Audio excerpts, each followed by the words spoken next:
आप देख रहे हैं पायनियर हरियाणा और मैं हूं आपके साथ भारती। देखिए इस वक्त हम मौजूद हैं छायसा में, जहां पर अभी हम गोल्डफील्ड मेडिकल कॉलेज के बाहर हैं, जिसका नाम अब बदलकर श्री अटल बिहारी वाजपेयी राष्ट्रीय चिकित्सा महाविद्यालय एवं अस्पताल कर दिया गया है। आपको बता दूं, ये वही अस्पताल है जब सरकार ने 2020 में कोरोना के समय में इसको टेक ओवर कर दिया था। इसके बाद जो है यहाँ पर सारी सुविधाएं दी गई, अच्छा खासा चलता अस्पताल था। किसी कारण से अभी ये बंद है। यहाँ पर मरीज़ जो है नहीं है, दवाइयाँ नहीं है, लेकिन स्टाफ पूरा है। नर्सेज हैं, डॉक्टर्स हैं, साथ ही यहाँ पर बच्चे हैं जो पढ़ने के लिए आते हैं, यहाँ पर सीखने के लिए आते हैं, लेकिन सिर्फ उनकी जो सीख रहे हैं, जो एक्सपीरियंस है वो सिर्फ किताबी एक्सपीरियंस है। उनको सीखने को, अनुभव में कुछ भी नहीं मिल पा रहा है। यहाँ पर आपको बता दूँ, इस अस्पताल को चलाने के लिए यहाँ पर आप समाज सेवी सतीश चोपड़ा, साथ ही यहाँ पर बाबा राम केबल, सभी लोग यहाँ पर मौजूद हैं जो यहाँ पर धरना प्रदर्शन कर रहे हैं। 2 दिन का सांकेतिक यहाँ पर धरना दे रहे हैं ताकि आगे जो है इस पे सरकार ध्यान दे और इससे जो है चालू किया जाए। देखिए एक बार जानने की कोशिश करेंगे सभी से। जी, आप यहाँ पर धरने पर बैठे हैं, क्या है पूरा मामला? देखिए, हमारी एक ही मांग है जो पिछले काफ़ी लंबे समय से हम इस मांग को उठाते आ रहे हैं कि रेफर मुक्त फरीदाबाद। जो फरीदाबाद के जो मरीज़ हैं उन्हें दिल्ली के अस्पताल के धक्के ना खाने पड़े, उन्हें जो फरीदाबाद में ही इलाज मिले। और जो हम पहले भी कहते आ रहे हैं कि हरियाणा के अंदर जनसंख्या में हमारा फरीदाबाद दूसरे नंबर पे आता है और रेवेन्यू टैक्स रेवेन्यू जो हम जनरेट करते हैं वो भी दूसरे नंबर पे आते हैं। तो इतनी बड़ी जनसंख्या है हमारी, इतना टैक्स यहाँ से जाता है और जन सुविधाओं के नाम पे हमारे पास सिर्फ शून्य है। इलाज के नाम पे सिर्फ एक रेफर बांड चला दिया जाता है प्राइमरी करके, आप दिल्ली के अस्पताल जाएं, वहाँ इलाज करें। और इन्हीं चीज़ों को हम काफ़ी लंबे से उठा रहे हैं और आपके समाचार पत्रों ने भी बहुत पहले उसको छापा भी था। अभी फिलहाल के तौर पर बात की जाए तो क्या क्या सुविधाएं हैं अस्पताल के अंदर? देखिए, इसके अंदर अभी कोई आईपीडी सर्विस शुरू नहीं की गई है, अल्ट्रासाउंड नहीं है, एक्सरेज नहीं है और इमरजेंसी सर्विस नहीं है, यानी कि मरीज को सिर्फ ओपीडी सर्विस मिल रही है। और उसके बावजूद भी यहाँ जो जांचें हैं वो बाहर से करानी पड़ती हैं, तो इस वजह से मरीज यहाँ नहीं आता। जो हज़ारों करोड़ रुपए सरकार ने इसको टेक ओवर करने में खर्च किया, उसके बाद इतनी स्टाफ है यहाँ पे, सैलरी जा रही है, उसके बावजूद जो है जनता को इसकी सुविधा नहीं मिल पा रही है। यही हमारा मुद्दा है कि इसको प्रॉपर तरीके से चालू किया जाए। फिलहाल ये जो बोला जा रहा है कि अटल बिहारी वाजपेयी मेडिकल कॉलेज है, मैं इसे कहता हूँ मेडिकल कॉलेज नहीं है, एक सिर्फ कोचिंग सेंटर बन के रह गया है। जो बच्चों को है, जब तक आप उसको बच्चे जो है एडमिट नहीं करेंगे, पेशेंट को उनका इलाज नहीं करेंगे तो क्या सीख पाएंगे और किस तरीके के डॉक्टर यहाँ पे जो है निकल के जाएंगे, उनसे आप कैसे इलाज की उम्मीद कर सकते हैं जिन्होंने प्रैक्टिकल कुछ इलाज नहीं किया हो कभी। जी, बताया जा रहा है कि यहाँ पर ये जो अस्पताल है बहुत अच्छा खासा चलता था एक समय में, क्या कारण है, क्या दिक्कत हुई कि अब ये चल ही नहीं रहा है? जी, पहले ये प्राइवेट संस्थान था, गोल्डफील्ड जो उसके नाम से चलता था, उसको सरकार ने, वो कुछ कर्ज का मामला रहा है, जो भी रहा, सरकार ने टेक ओवर किया। जब से सरकार ने टेक ओवर किया तो इसकी स्थिति बद से बदतर होती चली गई। कोविड के समय में थोड़ा बहुत इन्होंने जो काम किया था उसके बावजूद कोई काम नहीं है। ट्रकों को ट्रक भर के जो है मेडिसिन खराब हुई। आप जाके देखेंगे जितने बेड हैं सारे सड़ गए। अब जो ऑक्सीजन पाइपलाइन है वो सब सारी सड़ गई। बिल्डिंग की कंडीशन आप देख रहे हैं क्या है, तो मतलब बद से बदतर होते जा रहा है इसको। और बड़ी बड़ी बातें की जाती हैं चुनाव के अंदर भी। और हमारे कुछ पत्रकार साथियों ने मंत्री महोदय से और लोगों से, विधायकों से पूछा तो वो एक ही बात बोलते हैं कि हमने छायसा मेडिकल कॉलेज दे तो दिया जनता के लिए, पर वो ये नहीं बताते कि जनता को इलाज नहीं मिलता, या वो खुद गुमराह है या जनता को गुमराह कर रहे हैं। हमारा मुद्दा यही है कि सरकार तक, जनता तक ये बातें जाएं कि यहाँ पे सिर्फ और सिर्फ कागजों में इलाज हो रहा है। जी जी, यहाँ पर बच्चे आ रहे हैं पढ़ने के लिए, कैसा अनुभव मिल रहा है उनको? ये तो एक स्वाभाविक सी बात है, जब यहाँ पे आईपीडी सर्विस नहीं है तो वो सिर्फ कागजी डॉक्टर बन के निकलेंगे। जी जी, देखिए हमारे साथ बाबा राम केबल जी भी मौजूद हैं। नमस्कार भाई। बाबा, क्या कहना चाहेंगे, क्या समस्या है हॉस्पिटल के अंदर मेन तौर से देखी जाए तो? देखो, 10 साल हो गए, कहने को कुछ बचा है नहीं। जिस तरीके से इसको टेक ओवर किया था, एक निजी व्यक्ति का संस्थान था, ये निजी संस्थान था जी। गोल्डफील्ड को जब टेक ओवर किया, पहली बात तो टेक ओवर बच्चों की पढ़ाई के लिए किया था और अस्पताल को चलाने के लिए। उसका कर्जा सरकार ने भरा। पैसा किसका है? जनता का। जनता का पैसा किसी एक व्यक्ति को दे दिया गया और उसके बाद में उसकी ये चीज़ें ली गई। अब पता नहीं जमीन भी सरकार ने टेक ओवर की है, खाली संस्थान टेक ओवर किया है। घपले का मामला है ये, बड़ा भ्रष्टाचार है, जांच होनी चाहिए इसकी। दूसरी बात ये, जब आपने स्टार्ट कर दिया, बोले अटल बिहारी वाजपेयी के नाम पर ये अस्पताल चलेगा, जनता को समर्पित है, हमने बहुत बड़ा काम कर दिया। ये शिलान्यास वाले लोग शिला का नाश कर रहे हैं, अपने पत्थर लगा देते हैं, नाम बदल देते हैं और उसके बाद में कुछ नहीं करते। मैं भी इनका सहयोगी रहा जी और दायित्व के साथ रहा, ऐसा नहीं बिना दायित्व के, दायित्व के साथ रहा। लेकिन पीड़ा ये होती है कि जमीनी स्तर पर काम नहीं है, हवा हवाई वादे, हवा हवाई काम। अटल बिहारी वाजपेयी जी के नाम पर इन्होंने दाग लगाने का काम किया है। अभी आप जिस रास्ते से आए होंगे बल्लभगढ़ से और यहाँ तक 2 घंटे लगते हैं आने में, उसको ख़त्म कर दिया। अब अस्पताल के अंदर की बात करें, स्टाफ है, मशीनरी है और हर सुविधा होने के बावजूद यहाँ पर इलाज चालू नहीं किया। इलाज चालू इसलिए नहीं करा कि एक बड़ा बजट ये डकार जाए।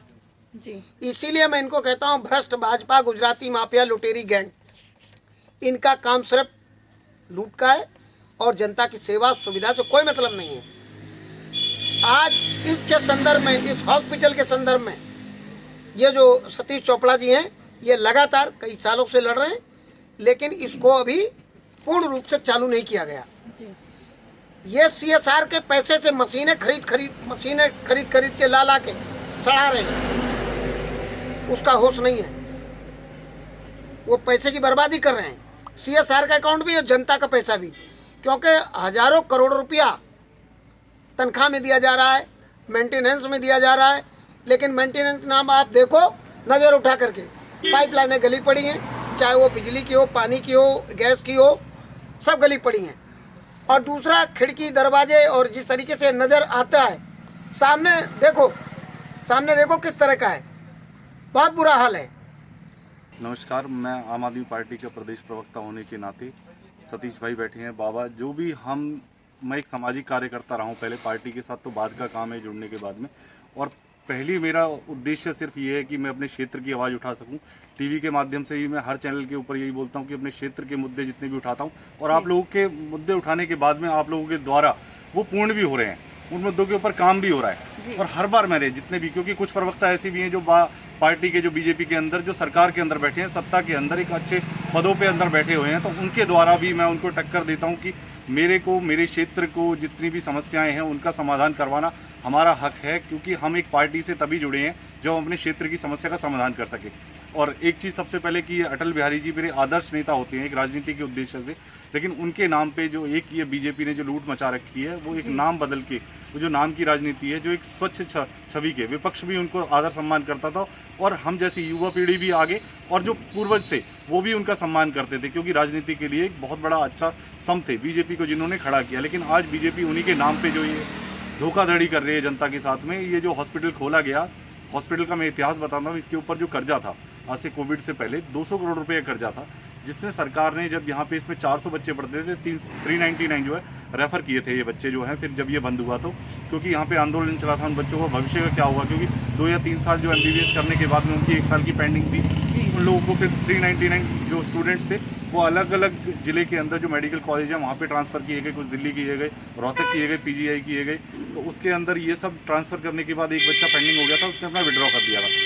इसके ऊपर जो टोटल कर्जा था उस टाइम 180 करोड़ रुपए का था, जो इन्होंने लोन लिया हुआ था प्राइवेट हॉस्पिटल ने, वो सरकार ने चुकाया। और फिर इसके अंदर एक घोटाला ये है कि उसके बाद सिर्फ ये कर्जा चुकाया गया, लेकिन ये जो ज़मीन जो थी, जिसके नाम पे ये प्रॉपर्टी थी, उसका पैसा किसने चुकाया वो आज तक किसी को नहीं बताया गया, क्योंकि इस पैसे के अंदर ज़मीन भी एकड़ों के हिसाब से है, जो इसके अंदर फैसिलिटी थी वो भी है, सारी चीज़ें थी। वो ज़मीन का पैसा किसने सरकार ने दिया, तो वो किसके नाम पे दिया, इसका ओनर कौन था, अगर बैंक लोन था तो बैंक लोन का सिर्फ चुकाया गया। तो मेरे को आइडिया है कि ये 400-450 करोड़ रुपए जो हैं सरकार ने दिए, और सरकार ने दिए, मैं तो ये मानता हूँ चलो अच्छी बात है। हमारे को एक और जो सुविधाएं मिलनी चाहिए, जो यहाँ पे मेडिकल कॉलेज की, वो सुविधाएं तो मिल नहीं रही हैं, क्योंकि आप देख रहे हो सिर्फ IPD सर्विस के अलावा कोई भी ऑपरेशन की नहीं है। जो भी हमें ट्रामा सेंटर की मांग, सतीश भाई जैसे बाबा हर टाइम तैयार रहते हैं, और भी जब भी आपके माध्यम से जितने भी चैनल हैं सभी के सभी तैयार रहते हैं इन चीज़ों के लिए, मुद्दे उठाने के लिए, लेकिन वो सर्विसेज नहीं पा रही हैं, क्योंकि बल्लभगढ़ और ये जो पिरथला विधानसभा क्षेत्र है, इनके विधायक से जब हमारे एक और पत्रकार साथी ने क्वेश्चन पूछा था, तो उसके ऊपर उनका जवाब क्या था कि आप पत्रकार हो, सिर्फ आप अपना काम कीजिए, ये मेरा काम है। पत्रकार का काम, आप भी देखो पत्रकारिता के अंदर क्या आप भी सवाल उठा सकते हो, जन समस्या आपका उठाने का उद्देश्य है। अगर जन नेता ही यही पूछेगा कि आप अपना काम नहीं करोगे तो फिर कौन करेगा? आप तो वैसे भी ड्रामे करते रहते हो, नाचना गाना ये सब दिखाने के लिए। अभी केंद्रीय मंत्री ने, आपने देखा बाबा ने जैसे बताया कि एक समाज सेवी के ऊपर केस दर्ज करा दिया गया। जी। आपका कोई विरोध करेगा तो मतलब कहना यही है कि कल के लिए आपके ऊपर भी इनका यही रहेगा कि आपके ऊपर भी कोई केस दर्ज कर सकते हैं। और जब आपसे कोई क्वेश्चन पूछेगा, आपने देखा कि ये मोहना के अंदर कट के लिए 8 या 9 महीने से लेके मेरे ख्याल से ज़्यादा हो गया, उससे लोग बैठे हुए हैं धरने के ऊपर, लेकिन वहाँ से कट नहीं दिया। क्या केंद्रीय मंत्री जी के ये वो नहीं है कि अपने मंत्री से जाके मिलके, और नितिन गडकरी से मिलके भी आए थे ये, तब भी आप उसका सॉल्यूशन नहीं निकाल पाए? तो इसके अंदर ये कमी क्या है? आपकी कमी है कि आपका नेतृत्व तो सुन नहीं रहा है। सिर्फ उन्हें वोट चाहिए फरीदाबाद की, यहाँ से रेवेन्यू चाहिए हरियाणा को, क्योंकि सेकंड लार्जेस्ट जो है हमारा रेवेन्यू जनरेट करता है। पहले हमारे पास में गुड़गांव से पहले सिर्फ फरीदाबाद होता था जो हरियाणा को सबसे ज़्यादा रेवेन्यू जनरेट करता था। आज ये है सेकंड नंबर पे आ गया। लेकिन इसके अंदर भी आपने देखा केंद्रीय मंत्री होने के बाद भी यहाँ पे एक रोजगार नहीं दे पाए। हैवी इंडस्ट्री मिनिस्टर होने के बाद भी यहाँ फरीदाबाद को एक भी रोजगार उन्होंने दिया हो, कोई हैवी यूनिट लेके आए हो, चलो जिस डिपार्टमेंट के आप हो, अगर उसी की आप एक हैवी इंडस्ट्री लाके यहाँ के लोगों को आप रोजगार दे देते पूरे लोकसभा क्षेत्र के, और उसके बाद स्टेटमेंट क्या होती है कि यहाँ पे बहुत ज़मीनें बहुत महंगी है, कोई इंडस्ट्री नहीं आना चाहती। आप पेशेंट हमारे साथ बैठे हैं, बाबा मोहना गाँव से हैं।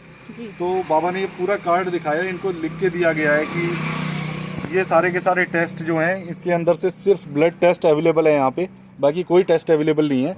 और 5 दवाइयाँ लिखी हैं, 5 दवाइयाँ लिखी गई हैं। तो इसमें से सिर्फ एक मल्टीविटामिन दी है इन्हें, और एक ये गैस की गोली दी है। लेकिन जब मैंने इसको देखा तो इसके अंदर पता क्या है कि 2022 की मैन्युफैक्चरिंग है ये, और एक्सपायरी ये 4-5वें महीने में 2024 के अंदर होने वाली है। इसके अंदर लिखा हुआ है, मतलब कि 2 महीने रह गए हैं बस एक्सपायर 2 महीने रह गए हैं। अगर मरीज को ये 2 महीने में अगर मरीज ने देखा नहीं जी, और किसी मरीज को दे दिया, कुछ हो गया, पहली बात तो ये यहाँ पे प्रशासन का अधिकार है कि इस सब चीज़ों को देखने के लिए, और एक्सपायरी के नज़दीक आए जा रही है ये डेट, तो ये तो आपका सबसे बड़ा वो है कि ध्यान रखना चाहिए। और जब 5 दवाइयाँ आपके पास अवेलेबल नहीं है, ये डिक्लोफेनिक है। डिक्लोफेनिक क्या है? पेन किलर होती है। पेन किलर इनके पास अवेलेबल नहीं है, सिर्फ एक गैस और मल्टीविटामिन दिए जा रहे हैं। मल्टीविटामिन के सिरप दे दिया, बाकी यहाँ पे एक गैस की दवाई है वो भी इनके पास नहीं है, फीवर के लिए है वो भी दवाई नहीं है इनके पास। तो ये 5 दवाइयाँ जब अवेलेबल नहीं है, जो नॉर्मल जनरल हर जगह मिल जाती हैं।